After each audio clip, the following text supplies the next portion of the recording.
en el estudio de libro de Deuteronomio. Estuvimos viendo el cántico de Moisés en Deuteronomio capítulo 32. Y en este libro de Deuteronomio, pudimos ver, vamos acá, continuamos. En este libro pudimos asimismo ver entonces el cántico de Moisés.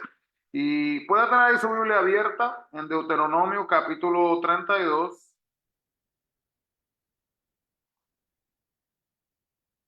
Y escuche cómo comienza. Vamos a leer aunque sea los primeros 3 versículos. Mire qué bonito. Imagínese lo que está pasando, hermanos, en este momento. Imagínese que, bueno, lo digo de esta manera, en ese momento no existía el libro de Deuteronomio, ¿verdad? Por decir, está terminando en el capítulo 34, estamos mirando el capítulo 32. El versículo anterior del capítulo 31 dice, el 30 dice, y este fue el cántico que recitó Moisés de principio a fin, en presencia de toda la asamblea de Israel. Entiende, hermano, que en este momento ya Moisés se está preparando para dar su despedida. Moisés se va. ¿Y dónde se va? Pues va a morir. Y entonces tiene esas últimas palabras finales. Y mire cómo las comienza.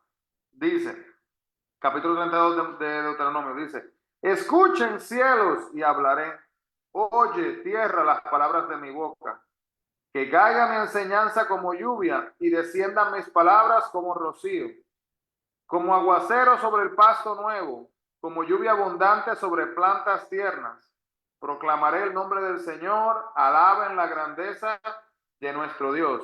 Así que no sé, Teresa, si usted pudo leer el capítulo completo, pero le pregunto, ¿qué cree usted que está pasando en este último capítulo de 2 capítulos antes del último, en el capítulo 32, cuando habla el cántico de Moisés? ¿Qué está haciendo Moisés con este cántico? ¿Cuál usted cree que es el propósito? Después de haber estado tanto tiempo en ese proceso de salir de la tierra de Egipto. ¿Qué cree usted, Teresa? Lo que está diciendo, yo me imagino que es como que escuchen como obediencia, como que tienen que obedecer lo que dice Dios o que dice el cielo, porque él desobedeció y entonces por eso se perdieron. Me imagino que eso es lo que está tratando de querer decir. Eso es exactamente lo que está pasando. Lo que vemos acá en ese momento es, ¿verdad?, que Moisés está diciéndole a la gente, escuchen, y después de escuchar, reflexionen, y después de reflexionar, obedezcan. ¿Y qué es lo que van a estar obedeciendo? Van a obedecer la palabra que Dios le ha dejado. Y van a poder decidir, motivarse a obedecer, reflexionando y pensando en todos los milagros que Dios ha hecho a través de su jornada. Entonces es sumamente importante, ¿verdad?, que podamos asimismo ver lo que Moisés está haciendo aquí. Hablamos un poquito de esto, que él comienza dando una convocatoria para escuchar, luego viene la nación, habla de que la nación hace maldad cuando Dios muestra su gracia, luego toma tiempo hablándole a la gente sobre lo que es la bondad de Jehová, y luego habla de la apostasía de la nación. Si se acuerdan la palabra apostasía, ¿verdad? Darle la espalda a sí mismo a Dios. Vamos a leer esos 3 versículos, a ver si al escucharlos, ¿verdad?, nos podemos conectar con estos actos que a veces podemos cometer como seres humanos. El versículo 15 al 18 dice lo siguiente.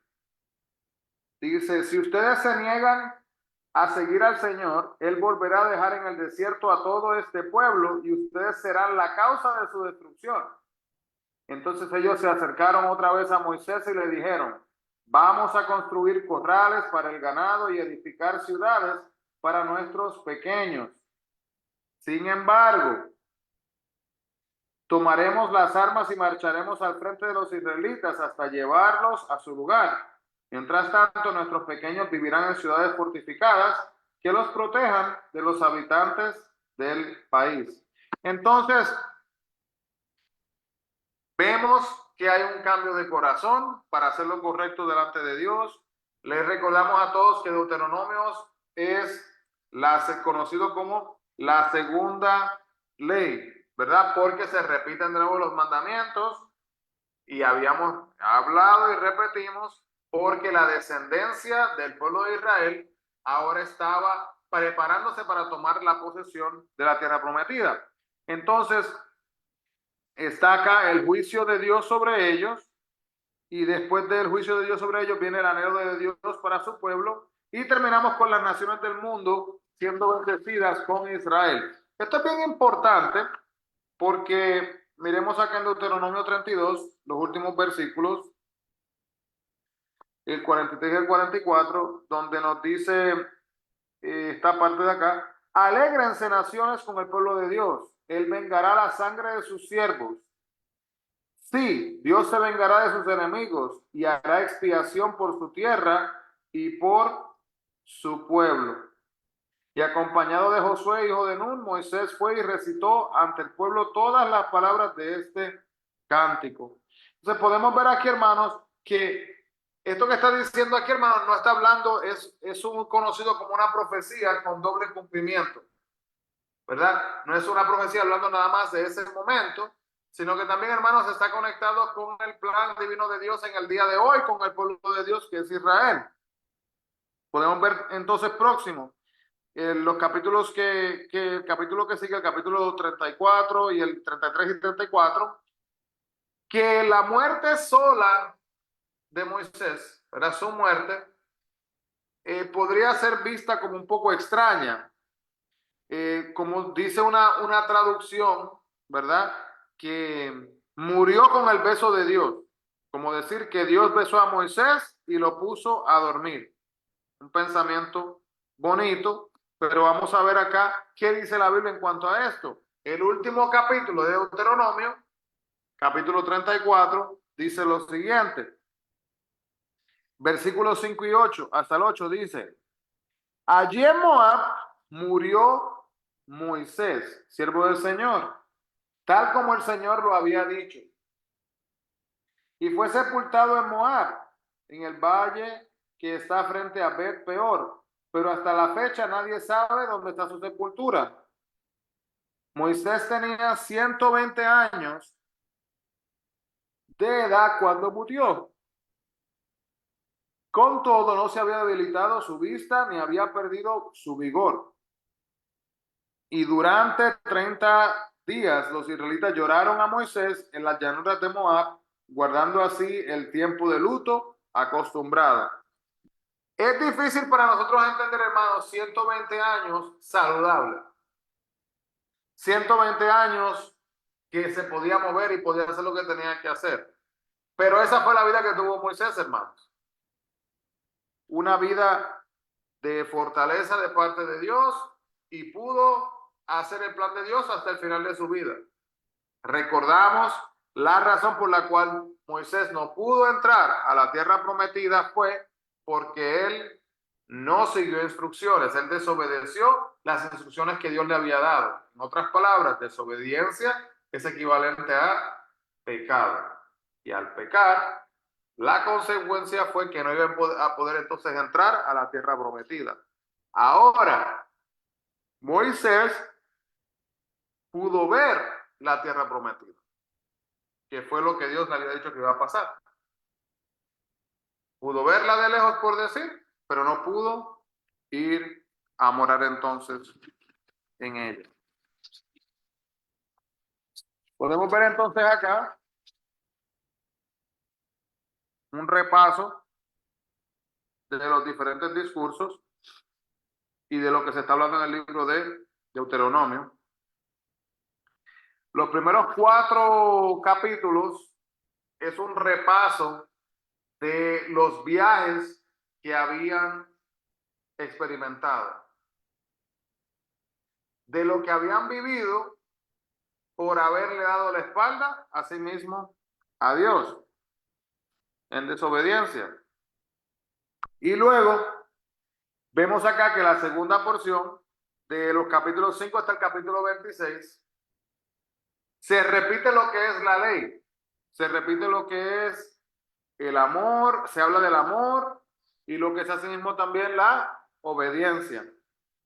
Entonces, capítulo 5 hasta el capítulo 26 de Deuteronomio, vemos acá que hay repetición e interpretación de los 10 mandamientos, capítulo del 5 al 7.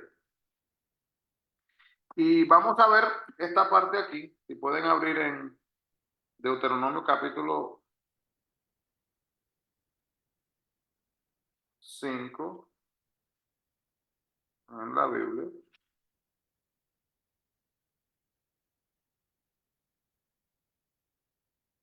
Así que le voy a leer, hermanos, rapidito este capítulo un poco para que podamos ver. Hemos escuchado, ¿verdad?, los 10 mandamientos en el libro de Éxodo, capítulo 20. Hemos escuchado. Vamos a escuchar aquí cómo lo dice directamente el libro de Deuteronomio, capítulo 5. Y me puede decir si ve alguna diferencia, si se añade algo, se quita algo, si se escuchan prácticamente iguales. Dice capítulo 5. Vamos a comenzar en el 4. Prácticamente, ¿verdad? Moisés convocó a todo Israel y empieza a hablarle a todos y les empieza, bueno, desde el 1 para escuchar. Dice, Moisés convocó a todo Israel y dijo, escuchen, israelitas, los preceptos y las normas que yo les comunico hoy. Apréndanselos y procuren ponerlos en práctica. El Señor nuestro Dios hizo un pacto con nosotros en el monte Horeb. No fue con nuestros padres con quienes el Señor hizo este pacto, sino con nosotros, con todos los que hoy estamos vivos aquí.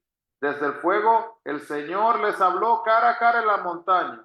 En aquel tiempo yo actué como intermediario entre el Señor y ustedes, para declararles la palabra del Señor, porque ustedes tenían miedo del fuego y no subieron a la montaña. El Señor dijo, mire, antes de leer, hermano, quiero contarle un testimonio.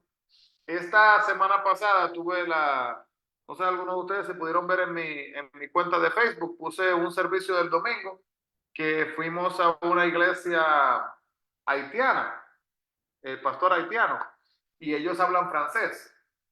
Entonces estuve compartiendo con el pastor, y el pastor estuvimos hablando, ¿verdad?, de su vida, de cómo se escribe en el evangelio, y me estaba contando una historia bien bonita, que pienso como que ayuda a entender lo que está pasando aquí en este momento de la historia. Tenemos que entender que esta generación de personas, de adultos, habían muertos. Murieron los padres, la descendencia murió toda.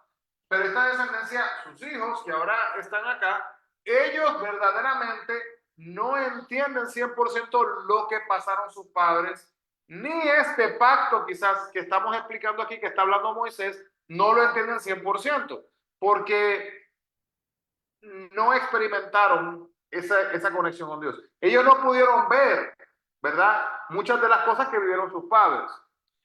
Entonces, escucha la historia de este testimonio.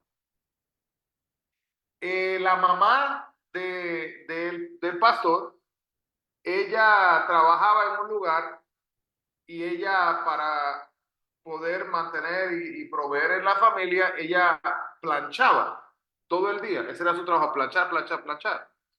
Hermano, pero no sé si usted alguna vez ha hecho eso. ¿Qué pasa cuando uno está metido dentro de un cuarto, planchando, planchando, planchando todo el día? ¿Qué pasa con el cuerpo de uno? Se acalora, ¿verdad? Ok. Entonces, ella ya tiene toda ese calor que está todo pegado a su cuerpo, entonces ella se va. Y de repente empieza las nubes y el cielo nublado, como que va a llover. No sé si sabían ustedes, pero si una persona está súper caliente y le cae agua fría, puede terminar en el hospital, se puede enfermar. Un derrame, algo le va a pasar, ¿verdad? Entonces, hermanos, cuenta la mamá que ella le oró a Dios y le dijo, Dios, sabes mi condición en este momento, mi vulnerabilidad, si esta agua viene y cae sobre mí.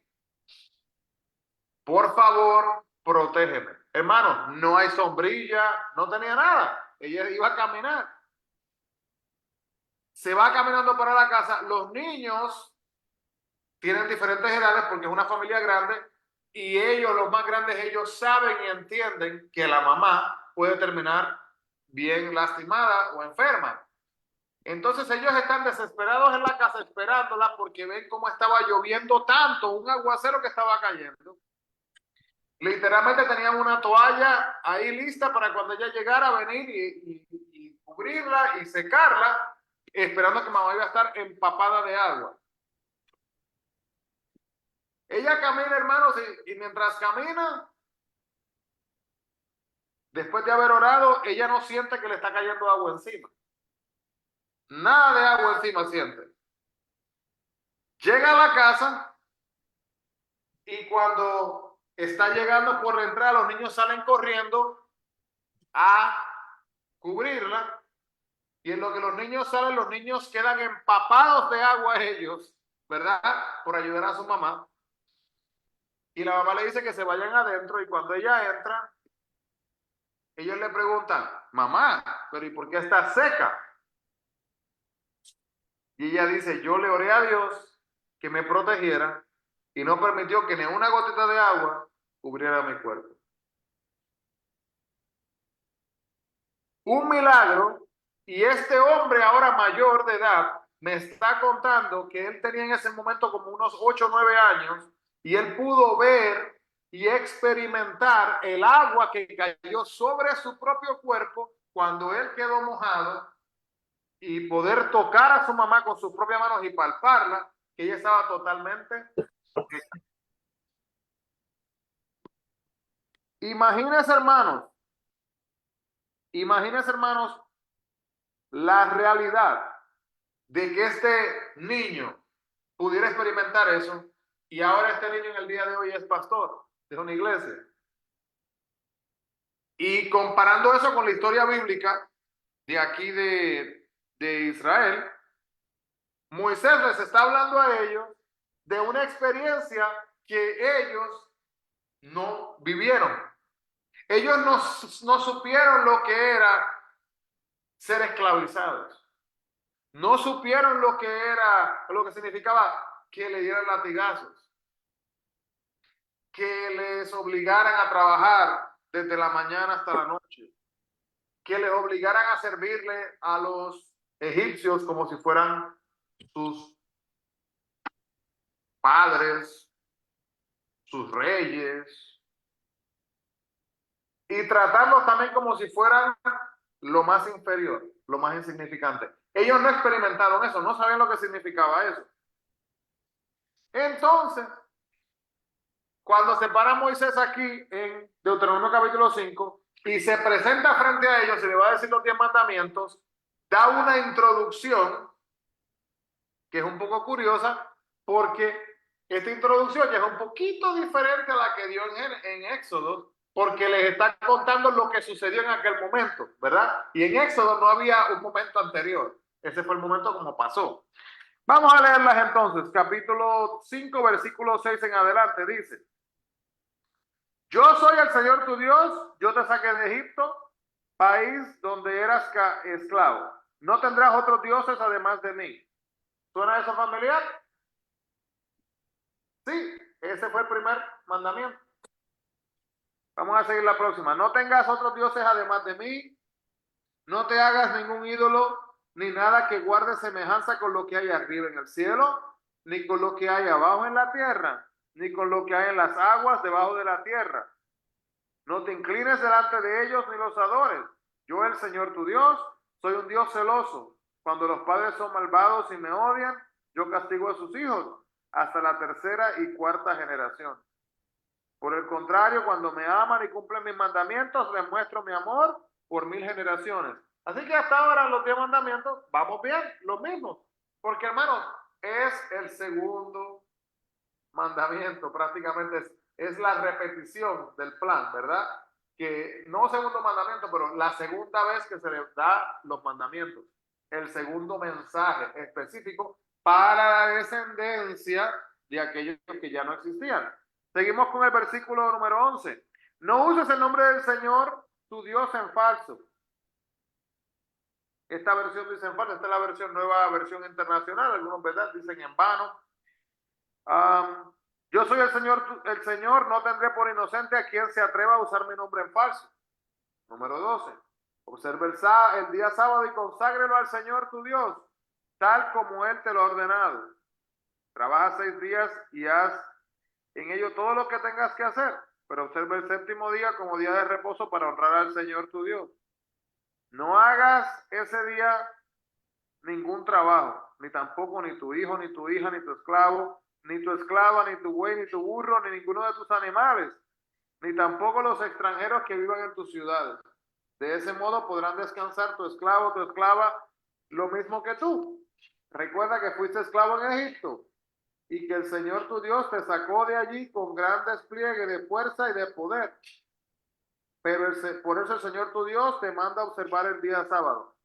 Esa parte, hermanos, es igual como el Éxodo 20, pero imagínese usted que usted fuera parte de los descendientes y usted escuchar esto cuando dice esa frase ahí. Recuerda que fuiste esclavo.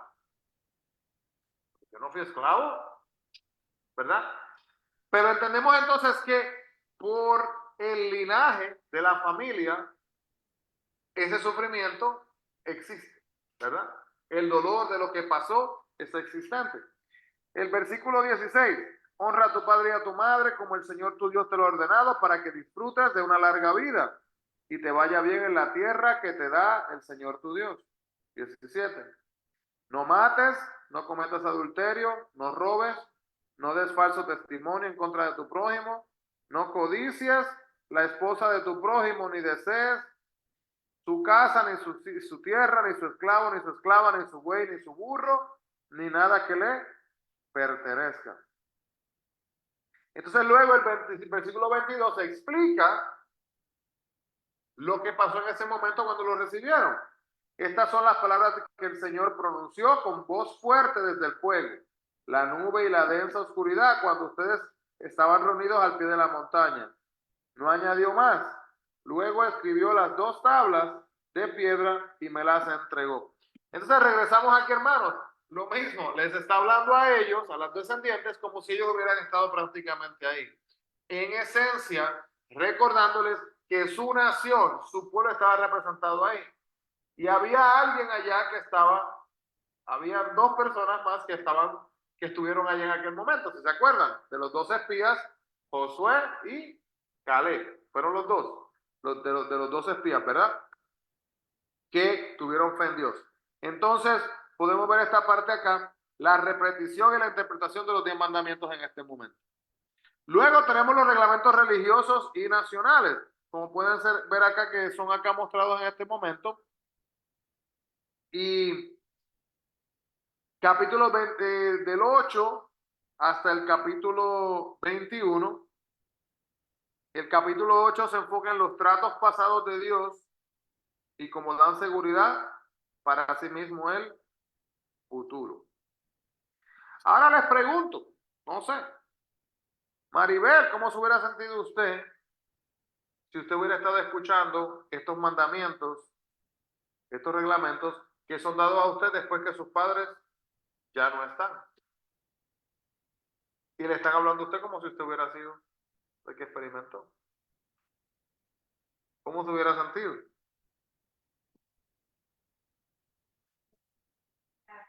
No sé, porque yo creo que en el momento, pues no sé cómo fue, yo me imagino que aquellos que quedaron ahí ya como escogidos, digámoslo así, era porque realmente se consagraban como que a Dios, ¿sí me entiendes? Le servían a Él.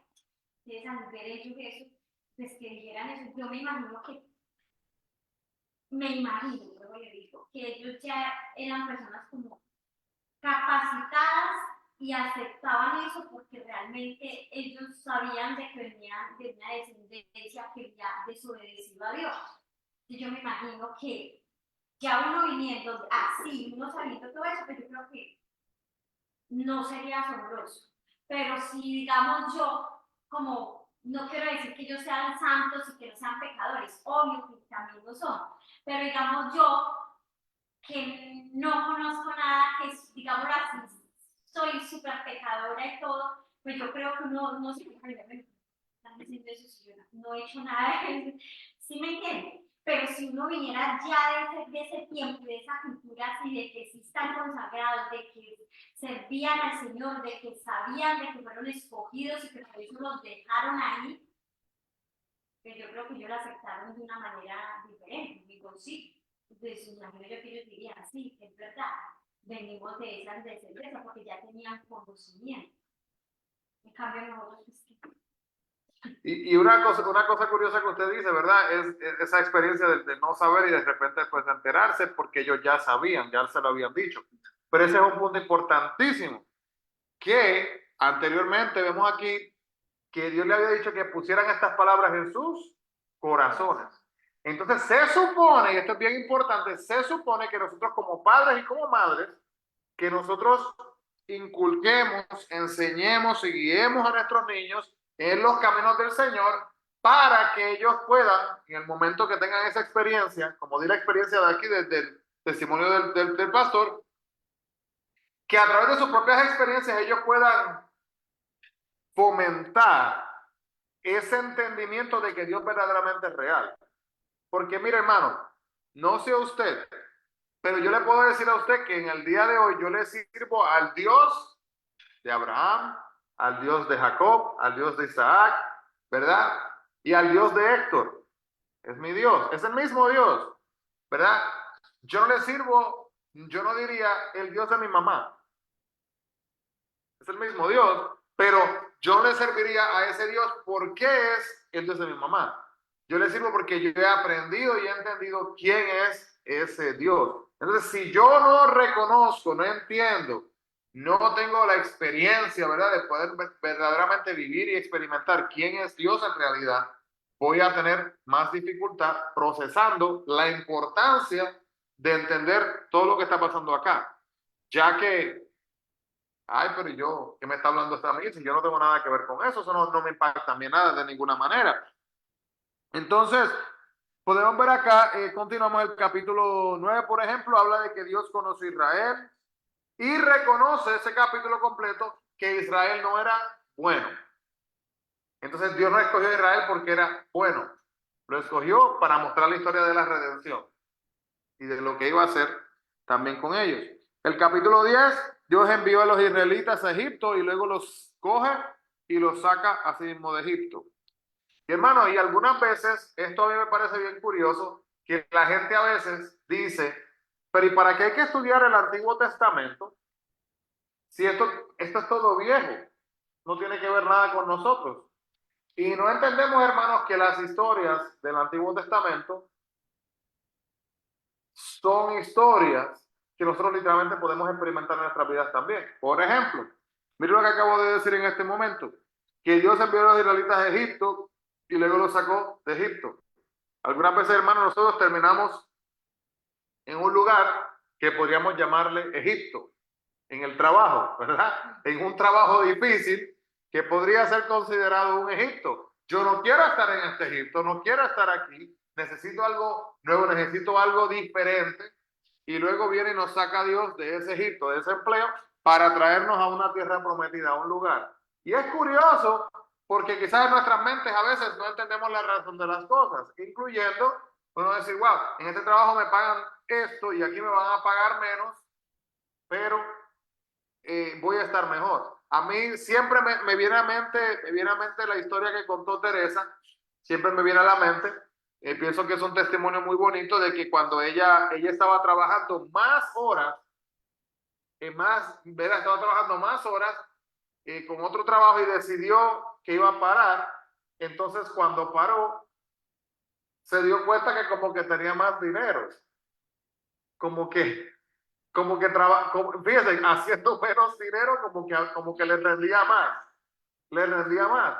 Y podemos decir, y no sé, Teresa, si quiere añadir algo, no sé si podríamos decir quizás por la gasolina, o no sabemos, pero es curioso que a pesar de que había menos trabajo en ese momento, había más tranquilidad y más paz. Y eso es lo que contaba Teresa, ¿verdad? Que ella decía que se sentía más tranquila. ¿Verdad, Teresa? ¿Lo dije? Sí, Mr. Quiñones. Entonces, son cosas, ¿verdad?, que algunas veces no entendemos y entonces miramos estas historias o algunas personas miran las historias y dicen, pero es que esto no tiene nada que ver conmigo, no tengo que estudiar esto. Pero hermanos, podemos sentirnos y asimilarnos y conectarnos cuando vemos que está saliendo, llegan a la tierra prometida, están a punto de alcanzar la bendición y sale uno y dice, no, pero es que eso no se puede. Como vinieron los 10 espías, es que no se puede entrar allá. Y en los otros dos luchando, pero sí podemos, con Dios podemos, y 10, no se puede. Y así esa lucha, y terminando entonces, hermanos, a la larga y a la postre, 10 en contra de 2, y terminaron quedándose ahí y sufriendo las consecuencias de todo esto.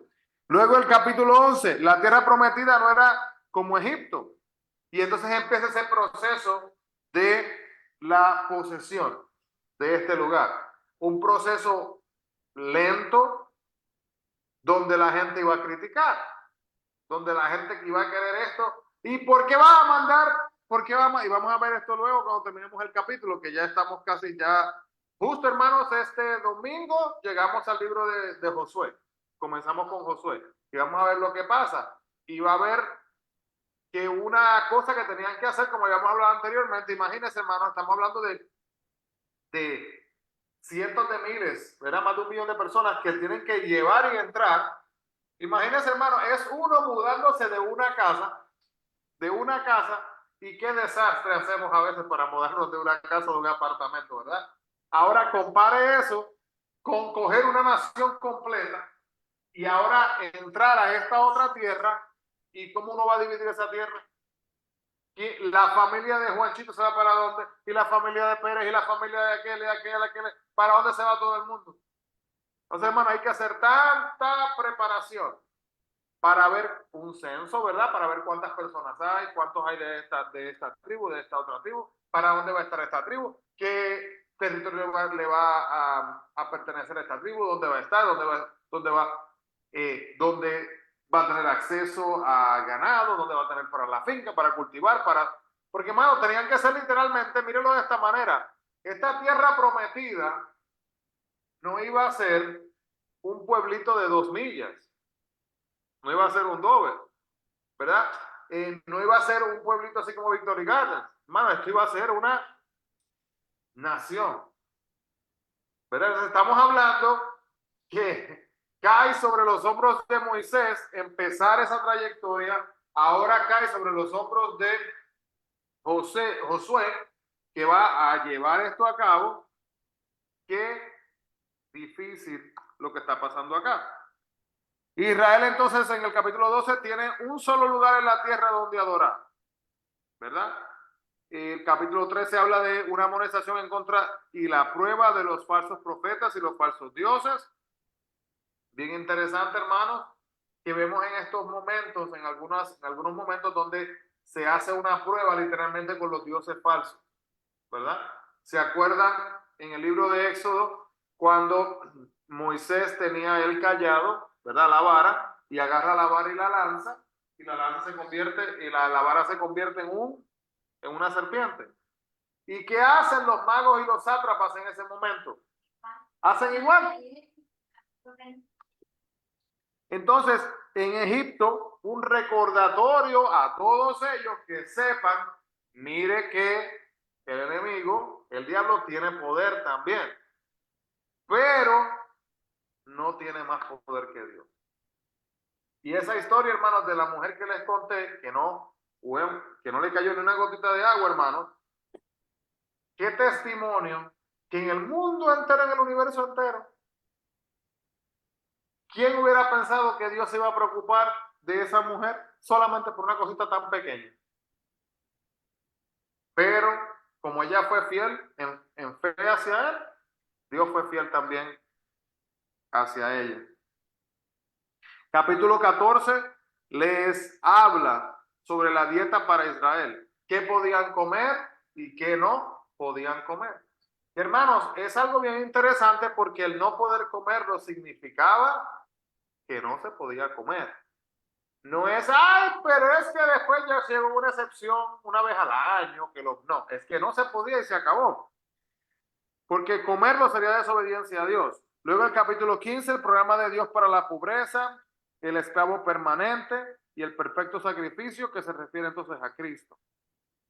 Capítulo 16, vemos las tres fiestas principales que se requieren para los hombres, para que los varones asistan. Y son las tres fiestas, hermano. Creo que conocemos. La primera es la fiesta de la Pascua, ¿verdad? Que celebramos hace poquito. La próxima, hermanos, que le invitamos para la iglesia, que va a estar pasando, creo que en la segunda semana, si no me acuerdo, de mayo, si no me equivoco, por favor, si está disponible, venga. Es el domingo, vamos a celebrar el domingo de Pentecostés, la fiesta de Pentecostés. Y nos vamos a estar conectando con otra congregación por medio de Zoom en otro lugar para que podamos compartir también con ellos la fiesta de Pentecostés. Y la última, hermano, la celebración era la celebración de los tabernáculos. Capítulo 17, vemos acá que se enfoca en lo que son las leyes diversas. Capítulo 18, sacerdotes y profetas y la prueba del verdadero profeta. Ya que recordamos, hermanos, que si había un profeta que daba una profecía que no tomaba lugar, que no pasaba, pues entonces, ¿qué demostraba eso? Que la persona no era profeta. Porque retar lo que dice Dios para dar una profecía. Un ejemplo, y esto, hermano, una cosa que yo escuché, una historia verídica, y es una cosa sorprendente, porque cuando conocemos la Biblia, hermanos, no podemos quebrantar, no podemos romper una parte de la Biblia para alcanzar otra. Por ejemplo, dice no matarás. Entonces, y luego amarás a tu prójimo como a ti mismo. Dije, pues, yo quisiera que o vamos a decirlo de esta manera, pues, si yo fuera pobre, yo quisiera que mi vecino me regalara un auto, ¿verdad? Entonces, pero como él no me lo quiere dar, pues yo voy a ir a matarlo y entonces yo voy a tomarlo como un regalo que él me dio. Entonces voy a agarrar ya y me voy a montar en el auto y me voy. Entonces, ¿cómo voy a matar, que rompo uno de los 10 mandamientos, para luego obtener lo que yo quiero? Es como una cosa que no tiene lógica para nada. No puedo quebrantar un mandamiento para luego buscar mi beneficio en cuanto al otro. No tiene lógica para nada. Entonces, para esto, pues hay leyes diversas, las profecías. También, esto estuvo bien interesante. Si tienen alguna pregunta o comentario, díganme en este momento del capítulo 19 de las ciudades de refugio. Las ciudades de refugio, la extensión de la tierra y la extremidad de la ley. ¿Se acuerdan esta parte de la ciudad de refugio? ¿O tienen alguna pregunta? Aquí por aquí como que no se acuerdan. La ciudad de refugio, hermanos, literalmente es un lugar. Vamos a imaginarnos aquí en Dover. Vamos a imaginarnos que Victory Gardens fuera una tierra de refugio. Sabemos que Victory Gardens no es muy grande. Literalmente va para aquí está Randolph, aquí está Rockaway, ¿verdad? Y aquí está Dover. Pero imagínense geográficamente, Victory Gardens es así. Imagínense que fuera una tierra de refugio. Imagínense que usted estuviera manejando en Dover y hay una persona que está montando bicicleta y usted le atropella y le mata a la persona. Yo estoy hablando de bicicleta y estoy hablando de auto. Regresamos a aquellos tiempos, no había autos ni había bicicletas, así como las, ¿verdad? Camellos o lo que fuera. Pero vamos a decir que usted mataba a alguien sin querer. En aquellos tiempos, hermanos, había un modo de vivir que era ojo por ojo y diente por diente. Me las vas a pagar. Mataste a mi hijo, ahora yo te voy a matar a ti. Entonces, vamos a decir que yo andaba con mi camello y mataba a una persona sin querer. Al yo darme cuenta de lo que había pasado, se enteró la gente del vecindario yo me voy corriendo rápidamente a Victory Gardens, a refugiarme. Y vamos a decir que aquí está la línea y aquí estoy en Dover y ahí está la persona que está a punto de golpearme y justo cruzo a Victory Gardens, no me puedo tocar porque es una ciudad de refugio. Y el ciudad de refugio significa que ahora yo estoy protegido bajo esa ley, ese estatuto, de que tengo la habilidad de ser juzgado de la manera correcta. Vamos a investigar verdaderamente, esto fue, yo quise hacerle daño a esa persona, no, fue un error, ¿verdad? Y entonces estoy protegido. Está súper bueno. Y era algo, vamos a mirarlo. En el capítulo 19, vamos a leer un poquito aquí, de Deuteronomio 19, porque lo explica bien detallado. Debería existir todavía. Y sabe que hay y existe en el día de hoy de una manera u otra cuando dicen ciudad santuarios para los inmigrantes. Sí, para el... Cuando vienen algunos, pero no es de una manera global para el necesitado. Ahí está el punto. Porque bien curioso, yo recuerdo años atrás, no digo esto como crítica para mis hermanos y hermanas cubanos, porque no es una crítica, sino es una realidad, que había un momento, y esto cuando estaba Fidel Castro en el poder, que en Puerto Rico literalmente y en muchas naciones le abrieron las puertas a los cubanos.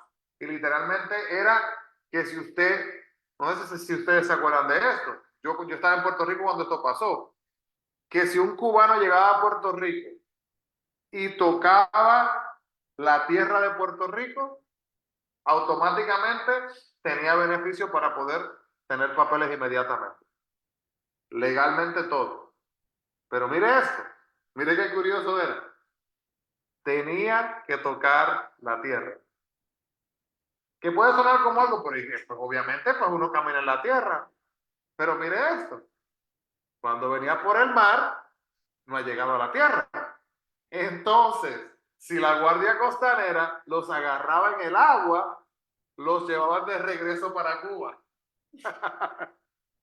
Por el simple hecho de que no habían tocado la tierra. No, ahí no importaba. Entonces, recuerdo, mire hermano, usted puede buscar esto, yo imagino que aparecerá en las redes cibernéticas, que durante estos tiempos, literalmente, hubieron momentos donde hasta la gente se mandaba hasta por correo.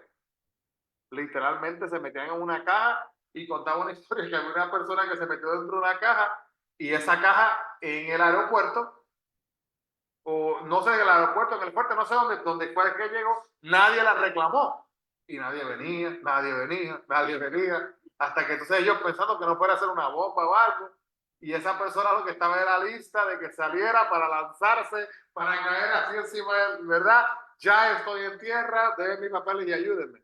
Y es bien curioso, hermano, porque fíjese, una persona mala que hace eso, no le van a ayudar, pero una persona en necesidad sí se le ayudaba. Miremos acá, cómo funcionaba entonces acá este proceso.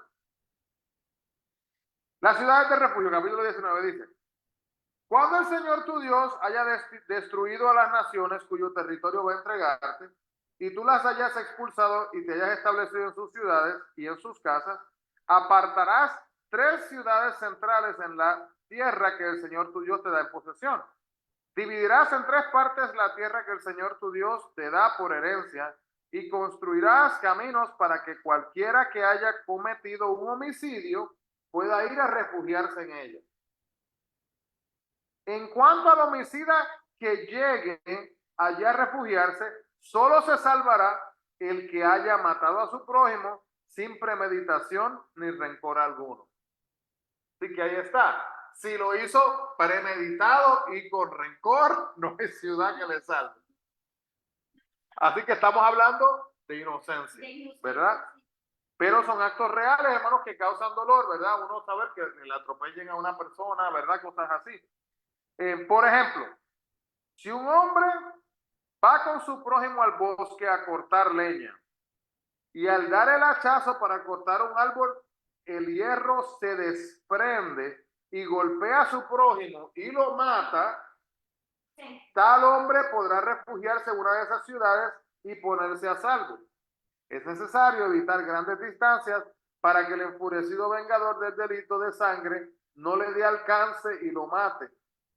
Aquel hombre no merece la muerte, pues que mató a su prójimo sin premeditación. Por eso te tenemos que apartar estas tres ciudades. Entonces es curioso también que las ciudades tenían que estar no muy lejos, porque si pasaba un desastre de estos y la persona empezaba a llegar, empezaba a ir para la ciudad de refugio y le alcanzaban antes de que llegara, le iban a matar. Y en ese momento, pues quedaba como que esa fue la justicia por lo que había cometido.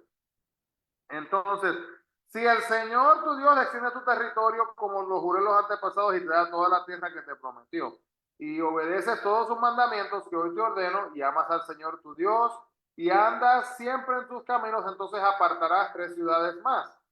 De este modo no se derramará sangre inocente, aquí está la clave. No se derramará sangre inocente en la tierra que el Señor tu Dios te da por herencia, y tú no serás culpable de homicidio. Así que es, hermanos, un tipo de protección, tipo abogado, sin abogado, ¿verdad? Literalmente, usted puede ser culpable aquí afuera porque usted mató a la persona, pero en el momento que llega a la tierra de refugio, usted es, vamos a decir, no es culpable, es inocente, y entonces cuando se puede investigar, se va a poder ver. Versículo 11 dice, pero si un hombre odia a su prójimo y le prepara una emboscada y lo asalta y lo mata, y luego busca refugio en una de esas ciudades, porque, ¿verdad? Dios lo sabía todo, estaba preparadito. Dice, los ancianos de su ciudad mandarán a arrestarlo y lo entregarán. Pero aquí está lo interesante, hermano. ¿A quién lo van a entregar? En el día de hoy serían las autoridades. Pero mira acá a quién lo van a entregar, dice. Y lo entregarán al vengador para que lo mate. En otras palabras, yo premedité matar al hijo de Juancho por allá, o el hijo de Lucas, y después que lo mate, empecé a correr para venir para acá y estoy a salvo. Los ancianos se enteran de lo que pasó, me van a coger, me van a llevar a la casa de Lucas para que Lucas mismo me pueda matar entonces. Ojo por ojo y diente por diente. Y algunas veces no entendemos. Eso era justicia. Solamente soy inocente, ya, ellos sí investigaban de que todo fuera correcto. Correcto. Y una cosa también, ¿verdad? Es como, por ejemplo, no sé si fue en Perú, creo que fue en Perú, estaba escuchando que había, fue en Sudamérica, que había un pueblo donde habían unos muchachos que estaban robando por todos lados. Y entonces, y fueron a quejarse con las autoridades y no estaban respondiendo. Entonces lo que hacían, lo que empezaron a hacer fue que a todo el que cogían que estaba robando, le cortaban una mano. Y esto fue hace, yo diría, como 5 o 10 años atrás. Esto, vamos a decir, sería la justicia callejera. Pero no era, además, no estamos hablando de pandillas, estamos hablando de gente de una comunidad pobre que dijeron, estamos luchando para sobrevivir y cómo nos vas a estar haciendo eso. Entonces, prácticamente así. Miren entonces acá el resto. Los ancianos entonces lo entregarán al vengador para que lo mate. No le tendrás lástima. Está bien curiosa esa parte, porque encima de esto, cuando uno le está viendo, le dice, no, pero no le tengas lástima. Porque así evitarás que Israel sea culpable de que se derrame sangre inocente y a ti te irá bien. Cuando ocupes el territorio que el Señor tu Dios te da como herencia, no reduzcas el límite de la propiedad de tu prójimo, que hace mucho tiempo le fue señalado. Así que ese es el capítulo 19. Luego habla, hermano, de las leyes de la guerra, las leyes del homicidio. Capítulo 21 también de las bodas y qué hacer con hijos rebeldes. Leas el capítulo 21, no nos da tiempo de hacerlo ahora, pero ese sería interesante, qué hacer con hijos rebeldes. Capítulo 22 al 26, las leyes misceláneas de... Deuteronomio 21. Deuteronomio 21. Déjenme ver si leemos aunque sea una de las cositas que podemos hacer. Bueno, no que podemos, que hacían ellos allá, para uno decir, oh, porque hermanos, era algo interesante. Mira aquí, creo que nos da tiempo, déjame leerlo rapidito. Dice, un hijo rebelde. Si un hombre tiene un hijo obstinado y rebelde que no escucha a su padre ni a su madre, los obedece cuando lo disciplinan, su padre y su madre lo llevarán a la puerta de la ciudad y lo presentarán ante los ancianos. Y dirán los padres a los ancianos, ese hijo nuestro es obstinado y rebelde, libertino y borracho, no nos obedece. Entonces todos los hombres de la ciudad lo apedrearán hasta matarlo.